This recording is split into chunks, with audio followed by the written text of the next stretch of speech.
Hi, my name's Aaron Landon, and this is my change plan project for EDGR 626. Talking about organizational change at your workplace or school, I'm going to be talking about a system and an idea I have for implementing change at my job. I am the men's basketball assistant coach at Concordia University in Portland, Oregon. And one of my primary responsibilities as an assistant is the recruiting of our student athletes. We've had success the last couple years that I've been here, and we've done a pretty good job. The work has been intense, especially with recruiting, and that's one of the reasons I feel it's important to bring about organizational change in this process. So my system and my plan is to change the way we do recruiting, so there's more of an emphasis on recruiting underclassmen. And the main reason I think that this can help us in our recruiting efforts is because we get so swamped with all of the recruiting that happens during a student's senior year that sometimes it's overwhelming, especially when you're recruiting multiple players in a year when maybe you have to get 4 or 5 new players. I think that we can get a lot of that work out of the way early, potentially when that student is a junior. And so that's what my project is about. In recruiting underclassmen, you're still focusing on 3 things that are important that we do during that student's senior year, that I think we can get started at least on during that student's junior year and even as a sophomore. One, and you can start this when they're a sophomore, is identifying the talent that you need, strictly talking about basketball playing. Evaluating talent is a huge part of recruiting, and you can start to do that before a student is a senior. And in fact, if you're not evaluating talent of underclassmen, you're at a pretty distinct disadvantage. So identifying who we want, who fits best into our system on the floor, and who we think has upside, and who we can realistically get, that'll be important, and we can get going on that when they're a junior. Okay, another really important part of recruiting at Concordia is academics. Now, our scholarship rate works a little bit differently than a lot of other schools.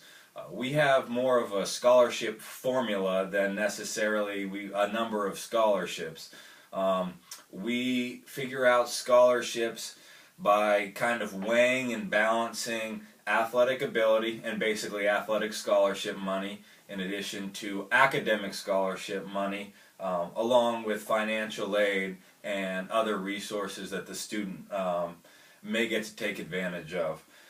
So academics are a huge part. We can start evaluating transcripts and talking about test scores with that student before they're in their senior year.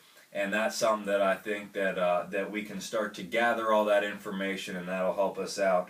And then finally, the communication. We've talked a lot about the human resources frame in class.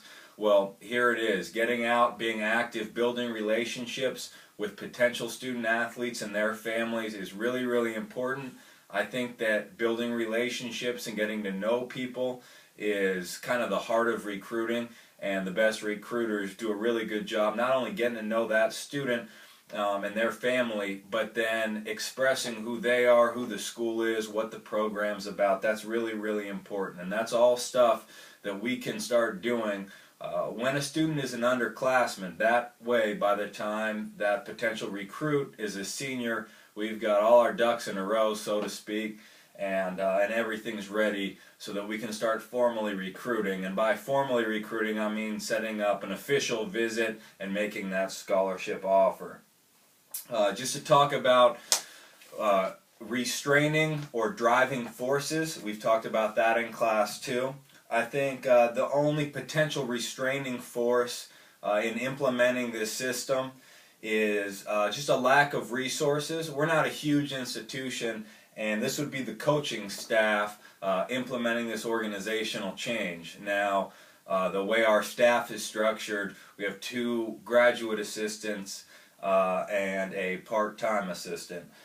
So, limited resources could be an issue. However, I think that you can take care of that just by being very organized and detail-oriented. You don't necessarily need tons of time or man hours. You just need to be organized, pay some attention to detail, and do a good job of dividing up roles and tasks and responsibilities among our coaching staff. We've got many driving forces. I think we have a great staff, and that's one of them. Another unique one that we have at Concordia, I think our geographic location really strengthens our recruiting. Of course, it's easier to recruit to a city like Portland because it's a wonderful city. It's a great, metropolitan area.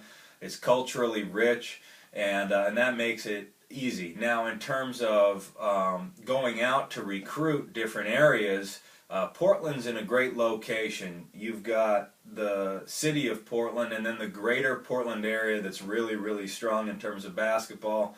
And then also stretching on down to Salem and down towards Eugene. That's a 2-hour drive from where we are, so we can cover a lot of ground. And then, of course, moving to the north, Clark County in southwest Washington has really strong basketball. And then, Tacoma and Seattle, you're talking about 3 hours and you're all the way up there. So we're in a situation where we can cover a lot of ground. I know a lot of schools have issues with that. We can check out a lot of schools and really be visible, which is important in the recruiting. So I think that there's a lot of upside to implementing this program and system that I've been working on with my project. And to talk about the 5 steps that we'll need to implement the system, I've created a 5-slide PowerPoint to just take you through those steps. That's attached to my post, so check that out. I hope you enjoyed the video, and I hope it was clear. Look forward to sharing the PowerPoint presentation with you. Thanks.